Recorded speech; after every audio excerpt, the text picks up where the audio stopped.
I'm Max Brantley with the Arkansas Times on Monday, April 13th, talking about news headlines in Arkansas.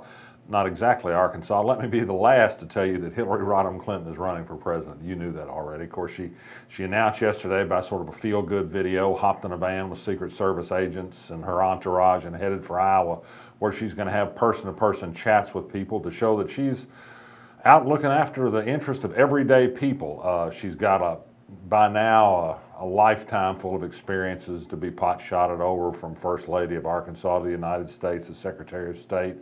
I think she's going to have to deal with the Clinton fatigue narrative that's being used against her, the people of privilege, the people of entitlement, the people of secrecy, all the familiar themes of the Republicans, all rolled out again yesterday in response to her announcement.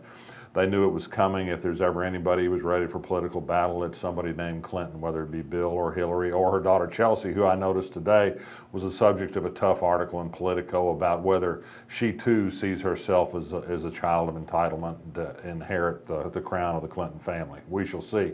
Mike Huckabee distinguished himself by going on national TV and talking about how he'd beaten the Clinton machine. He's never run against the Clinton machine. He even told pretty much a bald-faced untruth on ABC by saying the Clintons had come home to campaign against him in every campaign he ever ran. That's not true. They did not appear in Arkansas during his first critical race for lieutenant governor against Nate Coulter. They were otherwise busy setting up in the White House at that time, along with most of the rest of their machine.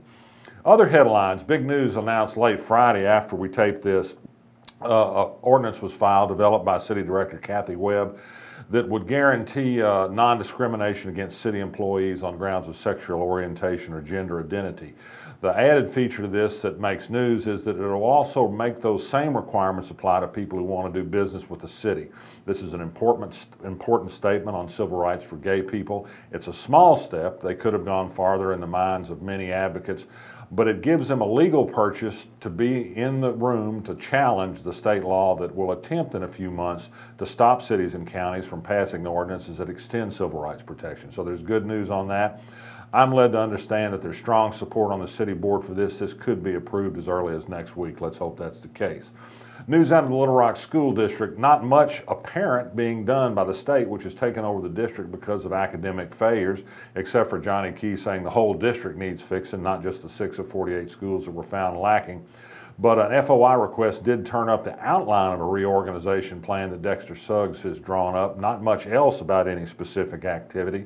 That plan does say that Dexter Suggs, the interim superintendent, will take control of the 6 schools, or the 6 schools will report directly to Suggs, those that are in academic stress.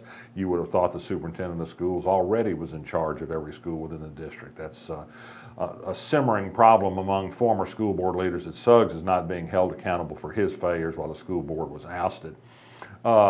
Elsewhere in the news, this week, the state's prosecuting attorneys will be before an independent citizens commission created by a new constitutional amendment. They're going to get a pay raise too, just like everybody else did. Their proposal will be that they get a 22% pay raise, where their pay will be pegged to 95% of the pay of judges, who get $160,000 a year now. The prosecutors would get $152,000, a nice pay raise. The Attorney General of Arkansas today would not accept the language of a proposed initiative to legalize marijuana in Arkansas. She called it down for a number of ambiguities, including terrible spelling and syntax. Maybe they've been smoking too much marijuana. That was a bad joke, sorry. Elsewhere, a new report is out that shows women in Arkansas who work full-time make 77 cents for every dollar that a man makes. They say, this study says, that there's no reason based on profession or motherhood or any other good reason for this. It's just that women are paid less, and it's not getting much better very quickly. Also, a new award for a Little Rock library. The Children's Library this time has won a second national award for the library in 4 years. They build great libraries in Little Rock. We're going to miss Bobby Roberts, who's director of the library system, when he retires at the end of this year. And finally, a note on a legislator, Nate Bell, who's managed to be very controversial as a 3-term Republican House member, out on the far right wing most of the time, but will surprise you now and then with some iconoclastic pronouncements. Says he's not going to seek another term, even though the Amendment 94 could allow him now, with its change of term limits to serve as many as 16 years in the House. He says he's going to go back to the farm.